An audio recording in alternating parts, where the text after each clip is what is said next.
next topic in our unit on scientific measurements deals with temperature, and more specifically, temperature scales. So let's say we're in a lab and we need to measure the temperature of something. So most of the time, we will use a thermometer like this one.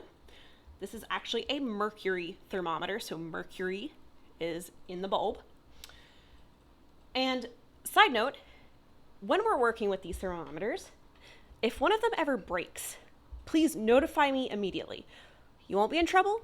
I care more about your safety than a thermometer. So this has mercury in it. You do not want to be touching mercury. That is very, very bad. So be safe. What I want you to notice is at the top of this thermometer, we see a degrees C symbol. So normally, when we think of temperature in the United States, we are measuring things in terms of Fahrenheit, right? Degrees F. But in science, we actually don't use Fahrenheit for our unit. We do not use Fahrenheit.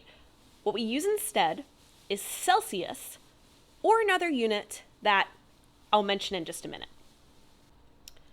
First off, let's define what is temperature. Temperature.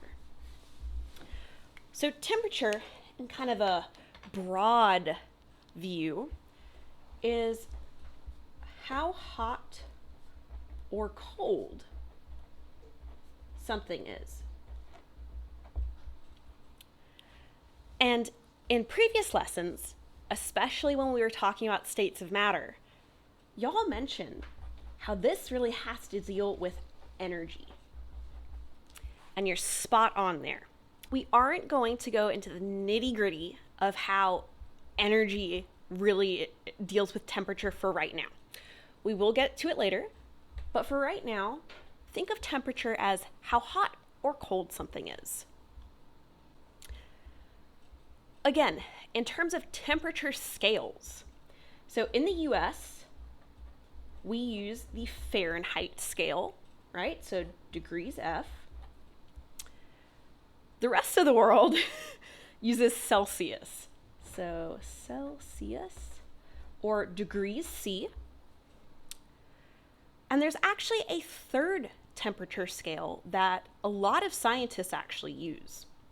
That scale is called the Kelvin scale, named after the guy, Lord Kelvin, who helped develop it. The symbol for the Kelvin scale is just the capital letter K. Notice how the Kelvin scale does not use the degree symbol. So, for example, if we're thinking of, 100 degrees Fahrenheit or 100 degrees Celsius, we would say 100 Kelvin. Specifically, we do not say the degree in there. Next, let's look at how these scales compare to each other and how we can convert from one scale to another. So here is a cartoon schematic of a thermometer. And again, we're more familiar with the Fahrenheit scale, so we know that water freezes at 32 degrees Fahrenheit and that it boils at 212 degrees Fahrenheit. How does that compare to the Celsius scale, though? So let's look at that. Let's make a comparison. So in the Celsius scale, water freezes at 0 degrees C. Water boils at 100 degrees C. You need to know those numbers, the 0 and the 100. You need to know those reference points. Notice, though, that regardless of the number value, whatever number label we stick on it, 32 Fahrenheit or 0 degrees Celsius, the water is freezing or boiling at physically the same amount of energy. We're just putting a different label on it, putting it on a different scale. So again, in science, we like to work with Celsius. So again, know these reference points. 0 degrees C, water, freezing water, 100 degrees C, boiling water. That's a nice clean interval of 100 degrees. What about the Kelvin scale though? So in the Kelvin scale, you'll notice that these numbers are bumped up, right? So water freezes at 273 K. Again, notice how I didn't say degrees. And water boils at 373 K. Again, all these numbers still represent the same physical meaning for when water boils or freezes. We're just looking at different number scales. So in science, we like to use Celsius, and occasionally in class we will use the Kelvin scale. And we'll go into more detail of that, of why later. Alrighty, so an example of converting for the temperature scales. The normal human body temperature is 37 degrees C. I want to make a side note that for degree...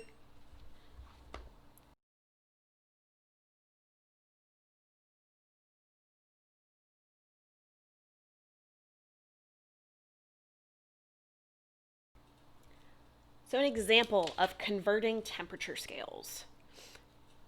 So, the normal human body temperature is 37 degrees C. What is this in Kelvin? First off, I want to tell y'all that this degrees C, you might hear different people, depending upon where they're from, call this unit slightly different things. So we can say degrees C, degrees Celsius, and occasionally, you might hear me say this as well, we might say centigrade. So 37 centigrade. All three of these mean the exact same thing, so degrees C. So to solve this problem, first I go to my equation sheet, which I will give y'all, and I say, the equation K equals degrees C plus 273 will turn my degrees C number into Kelvin. So let's do that. So K equals 37 degrees C plus 273.